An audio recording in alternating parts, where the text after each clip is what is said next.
ভালোবাসার সকল রকমের ভিডিও পেতে আমাদের চ্যানেলটি সাবস্ক্রাইব করুন। সবার আগে ভিডিও পেতে বেল বাটনে ক্লিক করুন। আসবো ফিরে আবারও পর্ব 24 সুরুফি আক্তার। শাওয়ার নিয়ে বাইরে বেরোতেই আন্তারা বেগম ঘিরে ধরেছিলেন। রোজও এখন কিচ্ছু খাবে না, তাকে পাশ কাটিয়ে ছুতো দিয়ে বাইরে বেরোলো সে। জবর ঘুম হয়েছে একটানা, ক্লান্তিতে নিঃশেষ হলো হালাত। ঘুমটা মিলেমিশে বেশ বেঘোরেই হয়েছে। বাড়ি ফাঁকা, রৌদ্র গেটের কাজটায় এসে থামলো। ওরা সকালে কোথায়? এপাশ ওপাশ তাকালো নজর ঘুরিয়ে। পেছনে আয়াজ আর সাবার কণ্ঠ কানে বাজতেই সচকিত তাকালো ঘাড় ঘুরিয়ে। ওরা দুই ভাই বোন বাড়ি থেকে বেরিয়ে আসছে। গেটের কাছে আসতেই রৌদ্রকে দেখে থামলো। রোজও নিজেই প্রশ্ন করলো আগ বাড়িয়ে, সাবা বাকিরা কোথায়?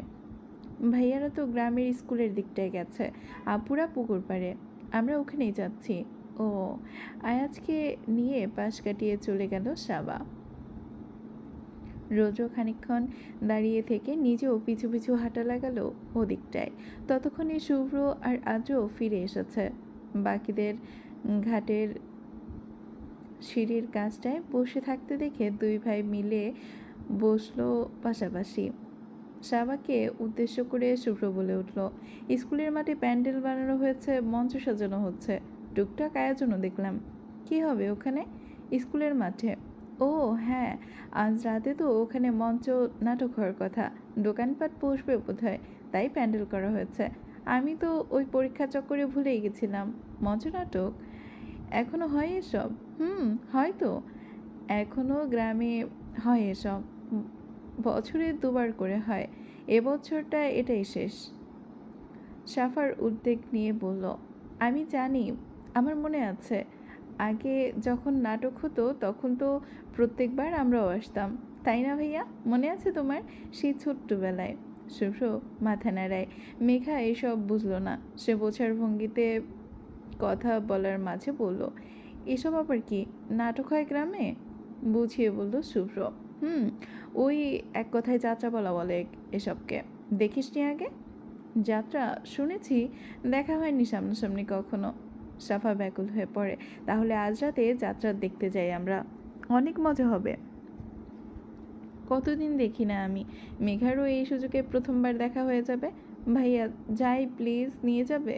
সাবা থামিয়ে বলে, কিন্তু আপু, আসল নাটক তো শুরু হবে রাতের দিকে, আগে পালাগান। নাটক শুরু হতে হতে শেষ রাত হবে সেই মাঝরাত্রিতে। ওসবে বড়রা থাকবে, ভুজুং ভুজুং কী সব হবে না হবে, বোর হবে তোমরা। আর এমনিতেও মানুষের ভিড় থাকবে অনেক, অত রাতে ওখানে যাবে? আব্বু বকবে। মেঘার ইচ্ছে জাগে, যাত্রা দেখা হয়নি কখনো, এই সুযোগে দেখা হলে মন্দ হয় না। সেই ইচ্ছা প্রকাশ করে আমতা আমতা করে বলে, আমরা যদি সবাই মিলে যাই তবুও বকবে। ভাইয়া একবার যাই না যাত্রা দেখতে, একটু দেখেই চলে আসবো। আজও মেঘার ইচ্ছেটুকু বুঝলো, কিন্তু উপায় নেই, আজ ওকে ফিরতে হবে, ভার্সিটি আছে কাল। আধো চোখে মেয়েটাকে পরখ করে বলল সে, না মেঘা, রাতে বাড়ি থেকে বেরোনোর প্রয়োজন নেই, আমরা থাকবো না। আমি আর ভাইয়া বিকালে চলে যাচ্ছি বাড়িতে, তোরা একলা থাকবি, একা একা ওসবে যাওয়ার প্রশ্নই ওঠে না।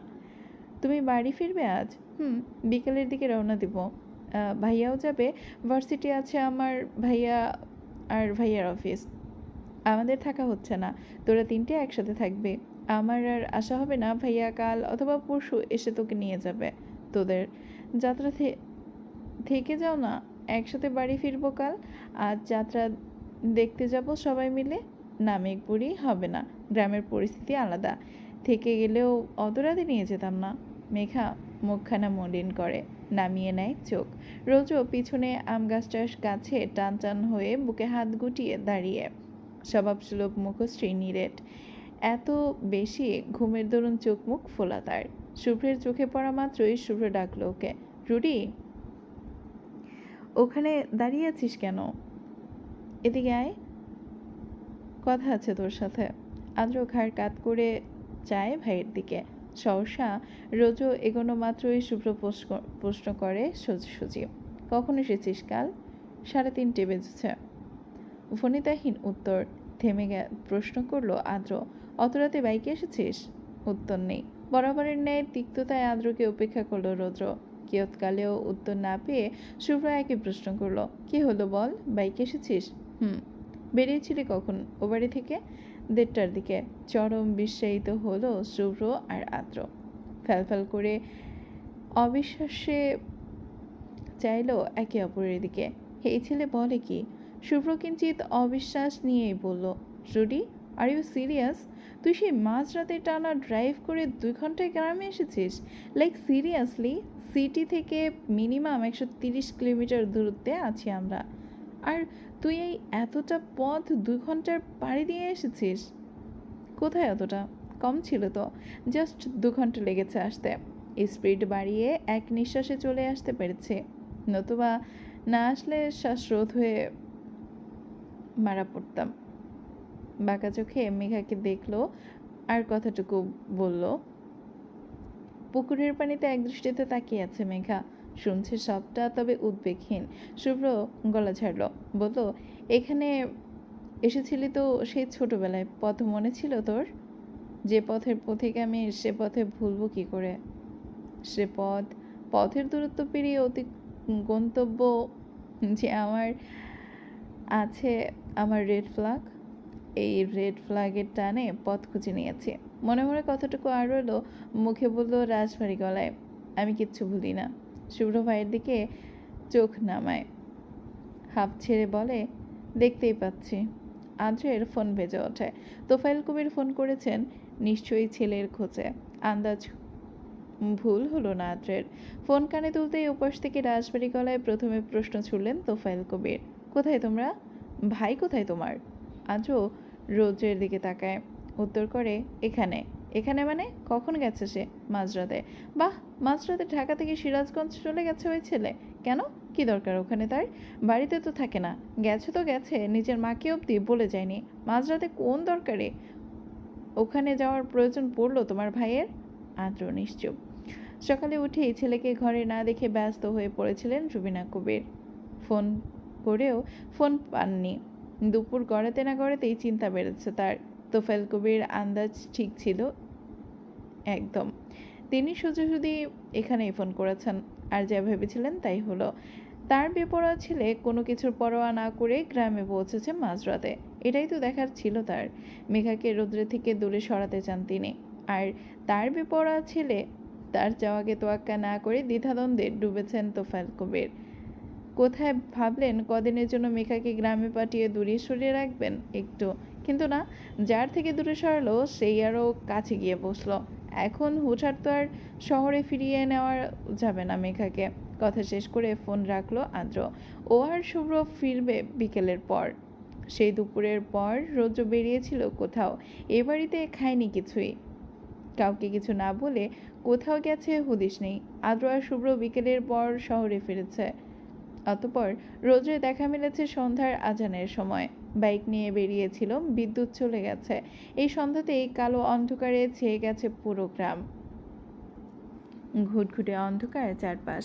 পকেট থেকে ফোন বের করে ফ্ল্যাশ অন করলো রৌদ্র।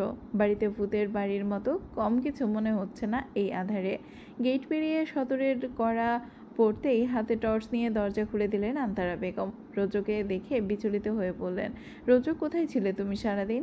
সেই যে বেরোলে, আর তো ফিরলে না। কিছু খাওনি এখন পর্যন্ত? মেঘাকেও কিচ্ছু বলে যাওনি? কতবার জিজ্ঞাসা করলাম তোমার কথা, জানেও না ও।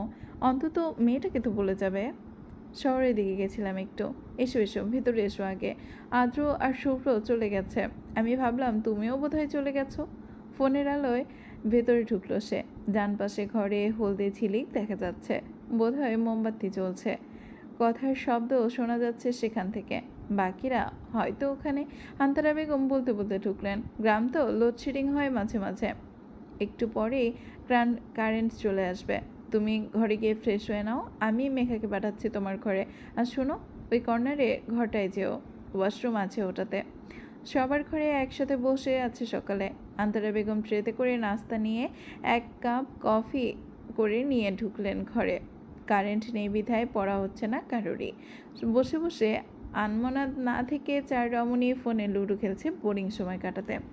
আয়াজ পাশে বসে টুকটুক করে দেখছে। ওকে খেলায় নেওয়া হয়নি বিধায় গাল ফুলিয়ে রেখেছে ও। আন্তারা বেগম ঘরে ঢুকেই তাগাদা দিয়ে বললেন, মেঘা রোজও ফিরেছে, সারাদিন ছেলেটা কিচ্ছু খেলো কি না কে জানে। তুমি ওকে এই খাবারটুকু একটু দিয়ে আসো গিয়ে। কফি খাওয়া তো ওর অভ্যাস, কারেন্ট আসলে ডিনার করবে পরে, এখন গিয়ে এটুকু দিয়ে এসো। মেঘা পরে বিড়ম্বনায়, রোদ্র আবারও ফিরবে এটা ওর অবাধ্য মনে আন্দাজে ছিল। নড়েচড়ে আমতা আমতা করে বলে, মামি আমিই যাব। তুমি নয় তো কে? তুমি না ওর বউ? সহসা চিবুক নামায় মেঘা। মেয়ের পরিস্থিতি বুঝে বলে ওঠে, এইটুকুই তো, কথা না বাড়িয়ে দিয়েছো মেঘা। আয়াজকে সাথে নিল মেঘা। ফ্ল্যাশ জ্বালিয়ে ওর হাতে ফোন ধরিয়ে দিয়ে নিচে নিল খাবারের ট্রে। অন্ধকার ভেদে রোজের ঘরটার দিকে এগোলো। দরজা খোলা, মেঘা তড়িঘড়ি করে ঢুকলো ঘরে। ওয়াশরুম থেকে পানির আওয়াজ আসছে, তার মাঝে ওই লোক ভেতরে। ধরা না দিয়ে কেটে পড়তে পারলেই বাঁচা যায়। মেঘা চটজলদি ট্রে রেখে আয়াজের হাত চেপে ধরে বলল, চলো। আফসা আলোয় দ্রুত পা চালাতে গিয়ে হোঁচট খাওয়া বাদ পড়ল না উদ্যমিনা রমণীর। দরজার পাশের টেবিলের পড়ায় কনিষ্ঠ আঙুলটি বাড়ি খেল। সহসা ব্যথায় কুকিয়ে উঠল রমণী। টেবিলে হাত ছেঁচে পা উঁচু করলো চিনচিনে ব্যথায় চোটে। মুখ কুচকে ছোট করলো। কুকিয়ে ওঠে শূন্যে বিচলিত হয় আয়াজ। কি হলো আপু, ব্যথা পেয়েছো? না কিচ্ছু না। এরই মধ্যে রুদ্র বেরিয়ে এসেছে। মেঘা আর পা ঝাড়তে পারল না লোকটার উপস্থিতিতে। মেঘাকে এভাবে কাত হয়ে থাকতে দেখে কপাল ঘুচকায় রুদ্র। পাশে আয়াজকে দেখে বিরক্তি নিয়ে বলে, কি হয়েছে? অন্ধকারে হাঁটতে গিয়ে আপু পায়ে ব্যথা পেয়েছে ভাইয়া। হোয়াট? তেড়ে আসলো রুদ্র। মেঘার দিকে আসতেই মেঘা আতকে পিছিয়ে যায়। ওকে অবাক করে দিয়ে বিচলিত হয়ে বলে ওঠে রুদ্র, ইভারা কি হয়েছে? ব্যথা পেয়েছো পায়ে? কোথায় দেখি। হাঁটু মুড়ে বসলো সে। ফোনের হাতে ফ্ল্যাশ অন করে তাক করলো মেঘার পায়ের দিকে।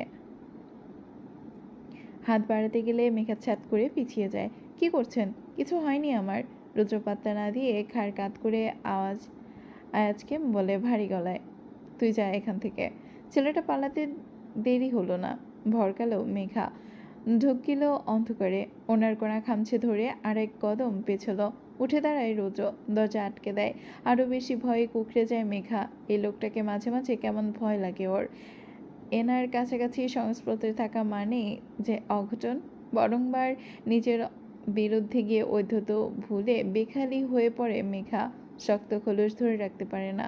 রোজু ওর দিকে ফেরা মাত্রই গলা ভেজা গলায় ঠেলে শক্ত করে বল, মেঘা দরজা আটকালেন কেন? খুলে দিন। বেরোবো আমি। আজ এ ঘর থেকে বেরোনো হচ্ছে না তোর। মানে মানে আজ রাতে তোকে লাগবে আমার। অন্য ঘরে থাকলে অসুবিধায় পড়ে যাব, তাই এ ঘরে থাকবি তুই আজ। হোয়াট? মেঘা চেঁচিয়ে ওঠে। রুদ্র ডান পাশে মুখ ফেরায় কপাল কুঁচকে ওষ্ঠবিষে হাসে। গলা ছাড়িয়ে এগিয়ে গিয়ে ফোনের ফ্ল্যাশ মেঘার মুখের ওপর তাক করে ঝুঁকে বলে হাসকি টোনে, আজ তোমাকে আমার লাগবে জানি। এত অবুঝ কেন তুমি? মেয়েটা শিউরে ওঠে। ঝোঁক গেল লাগাতার। ঘন পলক ফেলল চোখ। মেয়েটাকে আরও বেশি আটকে দিয়ে ছলাৎ করে রুমের আলো জ্বলে উঠল। কারেন্ট আসলো এক ঝটকায়। চমকে ঝাঁকুনি দিয়ে চোখ খিচে বন্ধ করলো মেয়েটা। রোজও এপাশ ওপাশ তাকায়। পরক্ষণে সামনে মেয়েটার চোখ খিচে ভয়ে চুপসে থাকা দেখে শিথিল হয় অক্ষিযুগল। কেমন অদ্ভুত ঘোর লাগা দৃষ্টিতে তাকায় সে। অপরূপা শ্বেতাঙ্গ রমণীর নিখুঁত মুখায়ব দেখে দৃষ্টি ভরে। আনমনে হাসি দেখা দেয় অষ্টপুটে। মেঘা পিটপিট করে তাকায়। রুদ্রকে দেখে আরও পিছিয়ে যায়। কঠিন হয়ে বলে, লিমিট ক্রস করবেন না। আপনি অসভ্য হতে পারেন, কিন্তু এবারের কেউ নয়। অতিথি বাড়ি এটা, বাড়াবাড়ি করবেন না বলে রাখলাম। মেঘা ওকে পাশ কাটিয়ে দরজার দিকে এগোয়। এবাড়ির দরজা আলাদা, সিটকানি মাঝ বরাবর। মেঘার নাগাল পেতে বেগ পোহাতে হয় না। রুদ্রকে ছাড় দিল এ সময়। ঠিক সময়ে ঠিক বুঝে নেওয়া যাবে। দরজা খুলে কটকটিয়ে বেরিয়ে যায় মেঘা। শাহিন আলম বাড়িতে নেই। বাড়িতে আজ কেবলই মহিলাগণ। রোজও আছে সুপুরুষ। ৮টার পরপর ডিনার শেষে গেট সদর দরজা কড়াভাবে অবলোকন করে বন্ধ করে দিয়েছেন আন্তারা বেগম। গ্রামের সবাই তাড়াতাড়ি ঘুমিয়ে যায়। 10টা হতে হতে পুরো বাড়ি শান্ত। 12টার পর নিশুতি রাতে নেমে আসে গ্রামে। জেগে থাকে না কেউ। চেয়ারম্যান বাড়ির সবাই এ মুহূর্তে গভীর ঘুমে আচ্ছন্ন। মেহের আর সাবা এক রুমে শুয়েছে, আর সাফা মেঘা অন্য রুমে। এক রুমে রোজো একা। আয়াস তার মায়ের কাছে। রোজোকে ভয় পায় সে। ভয়ের চোটে ওর কাছে ঘেঁষেনি আর। রাত্রি এখন প্রায় 1:30টার দোরগোড়ায়। খট করে দরজা খুলল। চৌকাঠ মারিয়ে ভেতরে ঢুকলো একখানা সৌঠাম দেহের ছায়া। ডিম লাইট জ্বলছে ঘরে। ছায়ামানব নির্দ্বিধায় এগুলো তার মানবীর পানে। গভীর ঘুমে আচ্ছন্ন একবিংশী। উষ্ণ গরম শ্বাসে ভ্যাপসা পুরো ঘর। রোজও হাঁটু গেড়ে বসে খাটের পাশের জমিনে। ইডিয়েটটা আর ধরা দেয়নি ওর নাগালে। বিরক্তিতে ক্ষীণ হাসে রোজও। মেয়েটাকে জ্বালাতে হাত বাড়িয়ে ছুঁয়ে দেয় ওকে। ঘুমন্ত রমণীর আলগোছে চুল সরিয়ে দেয় মুখের ওপর থেকে। কপাল পূর্ণ হাতে স্পর্শ করে। কাঁপে একাবিংশী। রোজও ওকে জাগাতে ডাকে, এই ইডিয়েট। মেঘার ঘোর লাগে ঘুমের মধ্যে। স্বপ্ন ভেবে উড়িয়ে দেয় শোয়া নড়ে চড়ে। আবার ডাকে রোজও, ইভারা। ঘুমে আচ্ছন্নতায় পিটপিট করে তাকানো মাত্রই সামনে বেঘুরে ছায়ার মতো কিছু একটা দেখে আটকে ওঠে মেঘা। ধরফড়িয়ে চমকে লাফিয়ে ওঠে মেয়েটা। ভয়ে ডরে চিৎকার করার আগেই ঠোরজোড়া চেপে ধরে রোজো। জবান আটকে চাপা স্বরে বলে, ইডিয়েট। এটা আমি। বড় বড় চোখে চায় মেঘা। ঘন বেগতিক শ্বাসের দরুন বক্ষ ওঠানামা করছে তার। কাতর আখিতে বেপরোয়া লোকটাকে দেখে পলক ফেলল ঘন। ছিটকে রোজের হাত দূরে ঠেলে পাশের সাফার দিকে তাকালো। বেঘরে ঘুমোচ্ছে সে। মেঘা ঠোঁট ভিজিয়ে নেয়। আপনি এখানে এত রাতে? তোর জন্যই তো ইডিয়েট। সহজ পথে কাটা বিছিয়ে দিয়েছিস। বললাম ওই রুমে থাকতে। শুনলি আমার কথা? ওখানে থাকলে আর এখানে আসতে হতো না আমায়। চল ওঠ। কেন? উঠতে বলছি ওঠ। বেরোবো তোকে নিয়ে। কোথায়? গ্রামের। রাতের গ্রাম ঘুরে আসি চল। বাড়ির ভেতরটা নিস্তব্ধ হলেও বাইরেরটা নিস্তব্ধ নয়। গান বাজনার তাল ভেসে আসছে অদূর থেকে। সদর খুলে মেঘাকে নিয়ে বাইরে বেরিয়েছে রৌদ্র। সাবধানী হয়ে দরজা আটকেছে আবার। মেঘা স্থবির। রৌদ্রের কথায় বিপরীতে বেশি অবাধ্যতা দেখায়নি। ধমকে চুপ রেখে ওকে বাইরে নিয়ে এসেছে রৌদ্র। ঘুম ছুটিয়ে বেরোলো দুজনে। মেঘা কান পেতে অদূর থেকে ভেসে আসা যাত্রার ডাক ঢোলের বাজনা শুনল। মেঘা পিটপিট করে বলল, যাত্রা দেখতে যাবা না আমায় নিয়ে? সহজ সরল স্বীকারোক্তি রৌদ্রের। মেঘা চিকচিক করে ওঠে। নিষ্পাপ মুখে উচ্ছ্বাস প্রকাশ করে, সত্যি? মিথ্যে নয়? মেঘা তাড়া দেয়, তাড়াতাড়ি চল তাহলে। আমি না কখনো এসব যাত্রাপালা দেখিনি। আজও ভাইয়াকে বললাম নিয়ে যেতে, কিন্তু ভাইয়া তো থাকলো না। থাকলে ঠিক নিয়ে যেত। রোজও চোয়াল খিঁচল। বাইকের চাবি পকেটে ঢুকিয়ে চিবিয়ে বলল, ইডিয়েট। আর একবারও ওর নাম মুখে নিলে এক্ষুনি মদ পাল্টে ঘরে নিয়ে ঘুমাবো আমি। ঘুম উড়িয়ে তোকে নিয়ে যাচ্ছি আমি, ও নয়। না চলুন, আমি যাব। বাইক বের করলো না রৌদ্র। এখান থেকে স্কুলের পথ হাঁটার দূরত্বে 5 মিনিট। হেঁটেই চলে যাওয়া যাবে। এত রাতে বাইকের শব্দে বাদবাকিদের ঘুম হালকা না করাই শ্রেয়। গেটের বাইরে বেরিয়ে মেঘার হাতখানা শক্ত করে চেপে ধরে সে। মেঘা নিজের হাতের দিকে তাকিয়ে কোমল দৃষ্টিতে। হাঁচানোক স্রোতবিদ ফিরে। প্রশ্ন জাগে মনে, আজ ও কঠোর হলো না কেন? নিজের স্বার্থে? নিজের যাত্রা দেখতে চায় তাই অবাধ্য হলো না? নতুবা রোজও জোরাজোরি করলে তো ঠিক অবাধ্য করা হতো সে বেলায়। কিন্তু এবেলায় স্বার্থে কোমল সে। বাকি রইল রোজও। সে কেন যাচ্ছে এই রাতে নাটক দেখতে? নিজ দেখতে নাকি মেঘাকে দেখাতে? হাঁটতে হাঁটতে পথ যত কমে আসে ঢাকঢোলের বাজনা তত বেশি শোনা যায়। দূরে আলোর ঝলকানি দেখা যাচ্ছে। মানুষের ভিড় নজরে পড়ছে। রৌদ্র থামল। গোটা রাস্তায় ফোনের ফ্ল্যাশের আলোয় পা বাড়িয়েছে মেয়েটাকে আগলে রেখে। এবেলায় থেমে মেঘার দিকে ফ্ল্যাশ তাক করলো। মেয়েটার মাথায় ওড়না এঁটে রাখা। রোজও ওকে পরখ করে এগুলো আবার সামনে সামনে অনেক ভিড়। হলদে বাল্ব জ্বলছে ওখানে এখানে ওখানে। স্কুলের বারান্দা, মাঠ, সব মানুষে কিচকিচ করছে। দলে দলে ভিড় জমিয়েছে মানুষ। ফাঁক নেই কোথাও।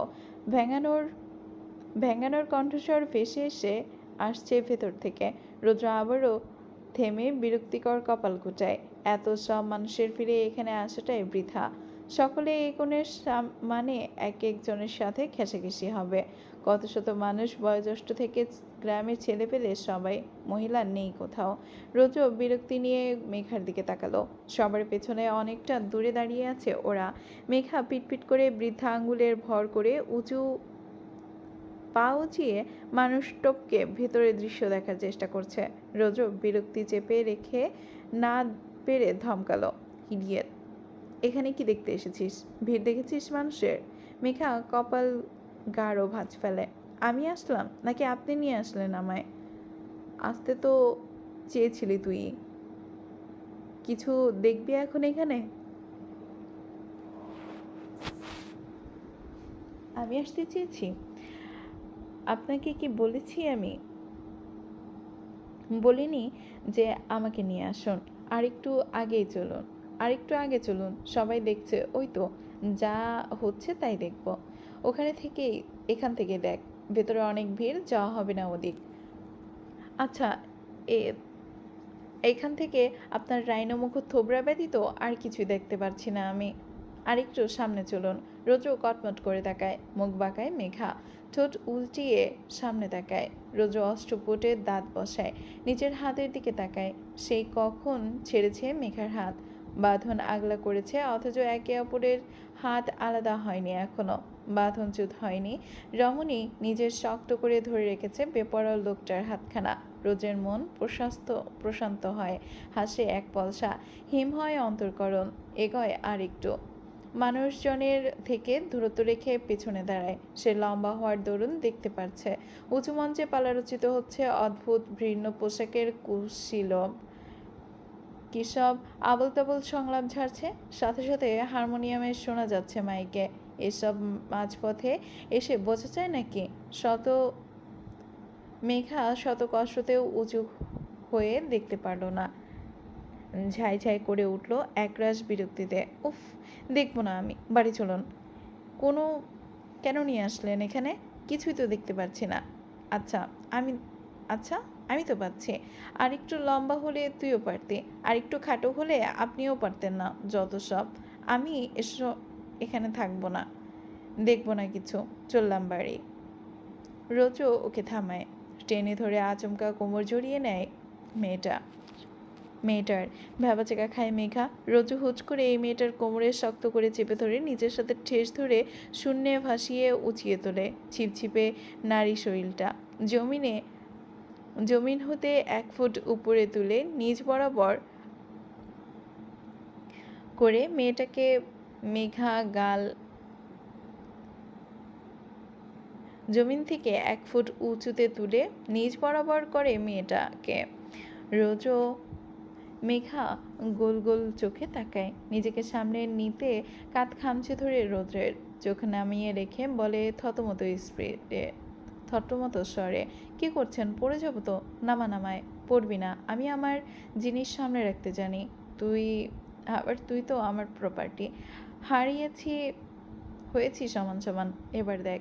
মেঘা ঢুক গেলে মঞ্চের দিকে তাকায়, একটু চোখ বুলিয়ে দেখে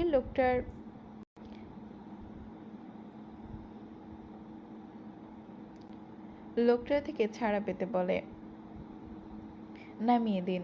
দেখবো না আমি, বাড়ি যাব। দেখবি না কেন ইডিয়েট? ইচ্ছে নেই তাই? অনেক মানুষ আছে এখানে, অনেকে দেখে ফেলবে আমাদের এই অবস্থায়। ছাড়ুন প্লিজ। সত্যিই দেখবি না? রুদ্র নামালো ওকে, জোর করলো না। পকেটে ফোন প্রাইভেট হচ্ছে, ওকে নামিয়ে মনোযোগ করলো সেদিকে। ফোন বের করে স্ক্রিনে নজর বুলিয়ে তড়িতে ছলাৎ করে মেঘার দিকে তাকালো। ফোনটা চেপে ধরে এক প্রকার আড়াল করে বলল, এখানে দাঁড়া, আমি কথা বলে আসছি। কোথাও যাবি না, গট ইট? মেঘার উত্তর না শুনেই রোজ বড় বড় ধাপে দূরত্ব বাড়ালো। কিছু দূরত্বে গিয়ে ফোন রিসিভ করে কানে ঠেকালো। মেঘা শুকনো নেত্রে অনুমান করলো আধারের কোলে নিজেকে আড়াল করে লোকটার কথা বলছে ফোনে। ক্ষীণ হাসি ওষ্ঠপুটে, সেটুকু নজর এড়ালো না। ধারালো রমণীর কপাল ভাঁজ ফেলল তীক্ষ্ণ। কার সাথে কথা বলছে এই লোক? এভাবে দূরে দাঁড়িয়ে নিজেকে আড়াল করে লুকিয়ে কে আছে ফোনের ওধারে? শঙ্কিত প্রশ্ন জাগে রমণীর হৃদয়ে। চোখ ফিরিয়ে নেয় সে। যাত্রাপালার শেষের দিকে এসেছে ওরা। দোকানপাট ততক্ষণে বন্ধ হয়ে গিয়েছে। মানুষের ভিড় ভেঙে যাচ্ছে, তার মানে নাটক শেষ। 5টার শেষের 5 মিনিটে এসেছে ওরা। রোজও মেঘাকে একলা দেখে তড়িঘড়ি করে ফোনে কথা বলা শেষ করলো। মেঘার কাছে এসে হাত ধরার জন্য হাত বাড়িয়ে দিতেই পিছিয়ে যায় মেঘা। চিবুক নামিয়ে ভার গলায় বলল, ধরতে হবে না, আমি একলা হাঁটতে পারবো। রোজও উপেক্ষা করলো। জেদ দেখিয়ে হাত টেনে ধরলো ওর। দাঁত পিষে উচ্চারণ করলো, ইডিয়েট, সিন ক্রিয়েট করছিস কেন হঠাৎ? ফোনে কার সাথে কথা বলছিলেন আপনি? চোখে চোখ রেখে দৃঢ় কণ্ঠে প্রশ্ন করলো মেঘা। রোজ ভ্রু জোড়া করে, প্রশ্ন এড়িয়ে যায়, উত্তর করে দায় সারা, কেউ না, আমি আপনার কেউ না। হাত ছাড়ুন বলছি। তুই আমার বউ, তুই আমার সব ইডিয়েট। চল, মানুষজন আসছে এদিকে, আগে ছাড়ুন, তারপর যাব আমি। এভারা, অবাধ্য হবি না। জোর করে বাধ্য করার চেষ্টা করবেন না আমায়। হাত ছাড়ুন। আপনি আমার হাত না ধরলেও আমি যেতে পারবো। পেছনে গুটি কয়েক লোক হাজির হয়েছে। যাত্রাপালা সবাই এলোমেলো হয়ে ছড়িয়ে ছিটিয়ে পড়েছে পুরো স্কুলের মাঠে। বয়স্ক 4-5 জন পুরুষ, একটা মেয়ে আর একটা ছেলেকে এভাবে দেখে দ্রুত এগিয়ে আসলো। বলল একজন, এই পোলা, কি হইতেছে এখানে? রৌদ্র বিরক্ত হলো তাদের উপস্থিতিতে। বলল গম্ভীর মুখে, নাথিং, আপনারা যান এখান থেকে। মাইয়াটারে বিরক্ত করতেছো? কে তোমরা? আগে তো কখনো দেখি নাই এই গ্রামে। যাত্রা দেখতে আইসো? আর মাইয়াটার হাত ধরছো কেন এমনে? সেটা আমাদের ব্যাপার। আপনারা নাক গলাচ্ছেন কেন? নাক গলামো না? চেনা নাই জানা নাই, কই থেকে আইসো তোমরা? গ্রামের মনে হইতেছে না তোমাদের, শহর থেকে আইসো? আর এই মাইয়া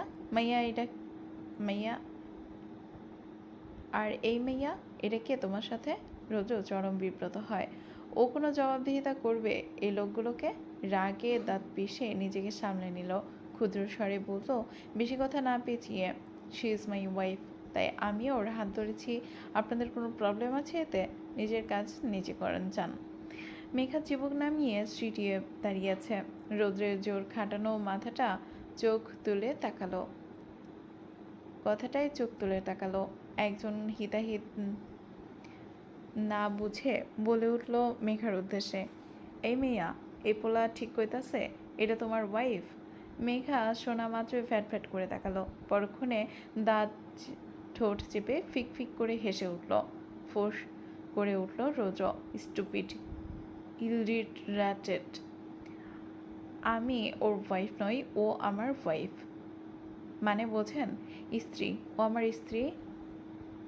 আবারও বুঝিয়ে বলবো, বিয়ে করা বউ আমার।